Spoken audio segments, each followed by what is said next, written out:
এই যে গোলাপ গাছটা দেখছেন, দেখেন এই বৃষ্টির মধ্যে কত কলি এসেছে, দেখছেন?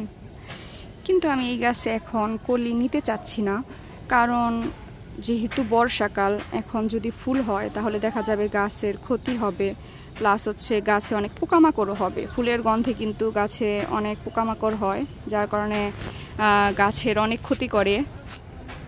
তো এই কারণে আমি এখন গাছের গ্রোথের প্রতি খেয়াল রাখবো।